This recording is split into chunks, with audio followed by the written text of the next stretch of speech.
C'est une catastrophe. Sadio Mané est forfait pour la Coupe du Monde 2022. C'est une information que vous voyez affichée à l'écran. C'est une information qui est du journal L'Équipe, qui a été reprise par la presse internationale aujourd'hui. Elle n'a pas encore été confirmée ni par la Fédération sénégalaise, ni par le Bayern Munich. Au moment où je tourne cette vidéo, il est 14h05 le 9 novembre. Évidemment, j'espère que Sadio Mané sera présent pour cette Coupe du Monde. Déjà, en tant qu'amoureux du football, parce qu'on a envie de voir les plus grandes stars disputer ce mondial. Et puis, en tant que supporter, après l'équipe de France, je ne vous le cache pas, de cette équipe sénégalaise qui m'a fait vibrer pendant la Coupe d'Afrique des Nations.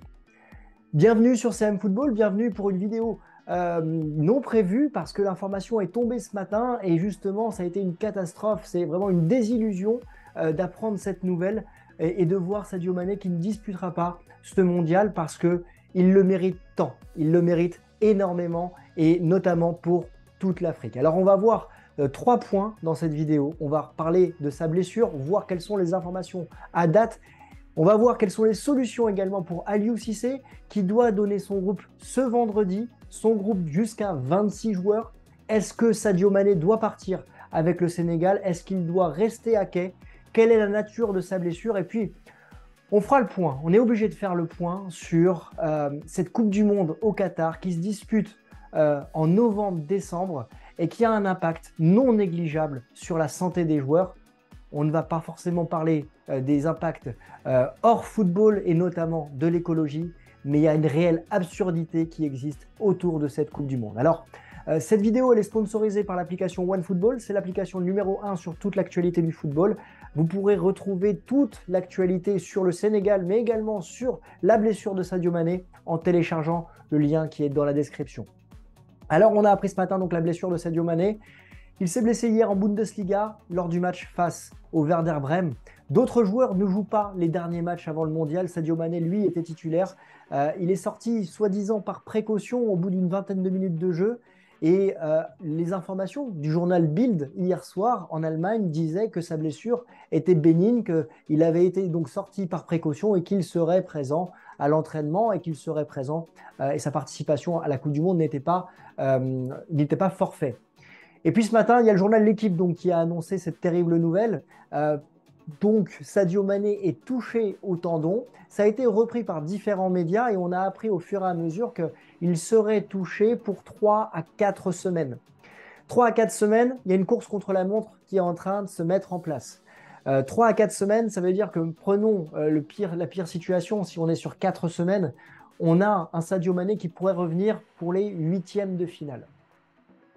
On a parlé, et je vous mets le lien ici, du Sénégal dans cette Coupe du Monde, qui a un groupe qui est abordable, clairement. On parle du champion d'Afrique des Nations, une équipe qui est solide, une équipe qui encaisse très peu de buts, et une équipe qui va affronter les Pays-Bas dans une dizaine de jours aujourd'hui.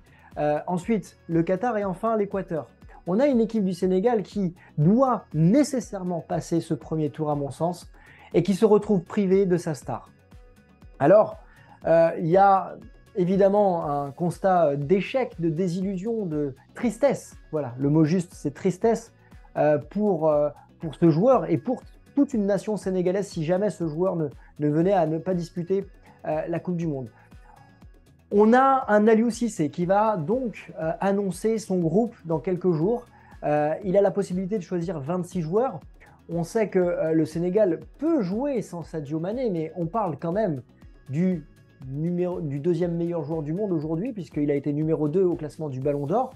On parle d'un joueur qui a remporté la Ligue des Nations, qui était finaliste de la Ligue des Nations, de la Ligue des Champions, pardon, qui a tout gagné avec Liverpool dans sa carrière et qui était le guide de ce Sénégal pendant la Coupe d'Afrique des Nations. C'est lui qui a amené tout un peuple à remporter ce trophée, avec bien évidemment cette notion collective qu'il dégage naturellement. Est-ce qu'Aliou Cissé, si ce joueur est blessé pour 3 à 4 semaines, doit se priver de Sadio Mané? J'en discutais avec certains amis sénégalais ce matin. On m'expliquait justement que par sa notoriété, par son aura, par tout ce qu'il a apporté au Sénégal, Sadio Mané a gagné le droit qu'on lui pose la question s'il se sent apte ou pas à rejoindre le groupe pour accompagner des joueurs avec qui il ne jouera pas forcément. Et c'est une bonne réflexion qu'on m'a proposée parce que je trouve justement que Aliou Cissé devrait lui poser la question. Mais à mon sens, pour moi, Sadio Mané, oui, doit aller à la Coupe du Monde, même s'il n'est pas apte à la disputer. Alors, on a des précédents du côté de l'équipe de France. On se rappelle que Zidane avait été blessé en 2002 et qu'il n'avait pas pu il avait pu seulement disputer le dernier match et ça avait pesé sur le groupe.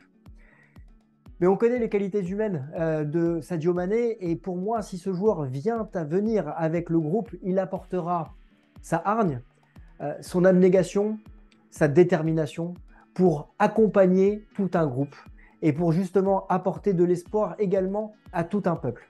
Et il me semble aujourd'hui inconcevable, encore une fois, si la blessure est de 3 à 4 semaines, que Sadio Mané ne puisse pas être au mondial. Se priver de Sadio Mané, c'est se priver d'une force pour tout un groupe qui en a besoin en fait. Parce que le groupe qui va être présent pendant le mondial aura un socle fort qui a disputé et qui a remporté la Coupe d'Afrique des Nations en février dernier. Et ce serait pour moi anormal, encore une fois, si il est blessé pour 3 à 4 semaines qu'il ne dispute pas. Après, je peux entendre la volonté de faire éclore de nouveaux talents, je peux entendre le fait qu'il peut être un frein pour le développement de cette équipe parce que sa présence peut inhiber certains, même s'il ne pourra pas jouer. Mais on ne peut pas se priver d'un tel talent et d'un tel meneur d'hommes dans une équipe. Tactiquement, je pense que vous irez vous me dire en commentaire quelle sera la meilleure solution si Sadio Mané ne dispute pas ce mondial. Mais on m'a parlé de Bamba Dieng qui pourrait intégrer le 11 type de cette équipe. Oui, pourquoi pas. On a Ismaïla Assar qui jouera sur le côté droit. On a Boulaïdia qui pourra jouer numéro 9 ou Diédou qui peut jouer numéro 9. Avoir un Bamba Dieng sur le côté gauche, on l'a vu à l'Olympique de Marseille et il est en capacité de pouvoir prendre ce couloir. Mais clairement, le Sénégal n'a pas la même couleur, n'a pas la même ferveur, la même ambition avec ou sans Sadio Mané. Alors c'est une vraie tristesse, j'espère qu'il sera dans le groupe, j'espère qu'il sera blessé seulement pour 3 semaines pour pouvoir justement se réathlétiser rapidement et pouvoir disputer un hypothétique 8e de finale. Si je ne me trompe pas, le Sénégal croise le groupe de l'Angleterre en 8e de finale et ça pourrait être un Sénégal-Angleterre, si le Sénégal termine 2e, l'Angleterre première, ou un Sénégal États-Unis, Iran ou Pays de Galles, si le Sénégal venait à terminer premier du groupe, en espérant toujours avec Sadio Mané. Et pour moi, ce serait vraiment une force d'avoir Sadio Mané dans ce groupe, quoi qu'il en soit. Alors le troisième point.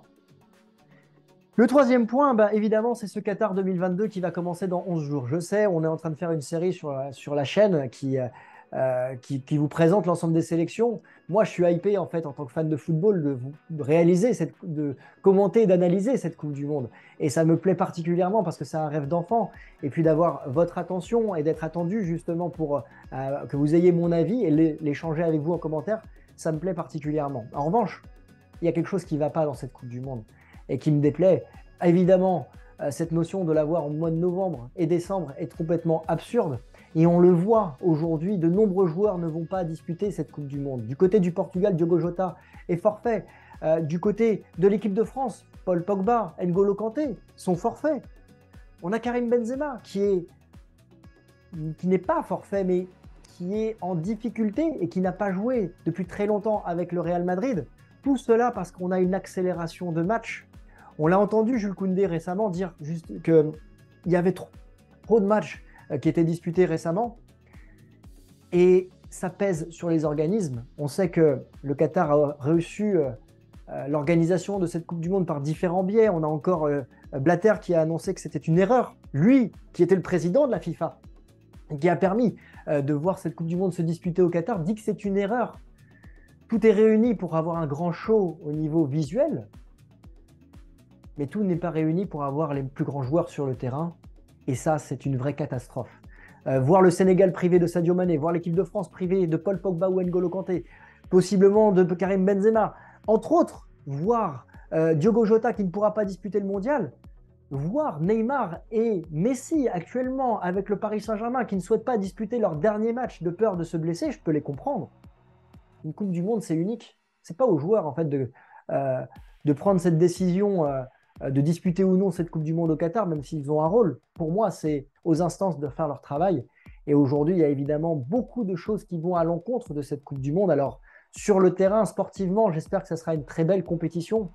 mais tout n'est pas réuni aujourd'hui d'un point de vue sportif pour que nous, spectateurs, nous, analystes, nous, amoureux du football, puissions kiffer cette Coupe du Monde qui va se dérouler dans des conditions qui méritent d'être discutées. Ce ne sera pas le terrain de jeu ici aujourd'hui, mais complètement absurde et en hiver, dans un moment où je pense que beaucoup de personnes n'ont pas la tête à cette Coupe du Monde. Encore ce matin, je discutais avec différentes personnes qui me disaient je ne sais pas quand est-ce que commence la Coupe du Monde, c'est tellement absurde de la voir au mois de novembre et décembre. Voilà. Voilà, il y a énormément de points qui sont délicats dans cette Coupe du Monde. En tout cas, je voulais vous partager mon avis sur cette absence de Sadio Mané, ma tristesse, parce que c'est un vrai coup dur de voir le Sénégal sans sa star. Un vrai coup dur pour tout un continent, un vrai coup dur pour tous les fans de football. J'aimerais savoir ce que vous en pensez. On va attendre de voir quelle est la nature de sa blessure. On va voir quel sera le choix d'Aliou Cissé. En tout cas, j'espère qu'il sera présent dans le groupe, vous l'avez compris.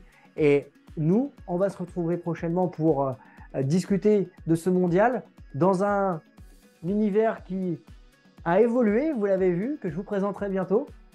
Et je suis particulièrement très heureux et fier de vous présenter ce nouveau studio parce que c'est grâce à vous, c'est grâce à vos vues, grâce à vos commentaires quotidiens, grâce à vos likes, grâce à vos abonnements que je peux aujourd'hui vous présenter dans quelques jours ce nouveau studio dans lequel on va vivre cette Coupe du Monde au quotidien. Très belle journée à vous. On se retrouve dès ce soir pour la liste de Didier Deschamps avec des choses à dire, je pense, parce qu'il y aura quelques surprises. À très vite et force à tous mes amis sénégalais. Ciao!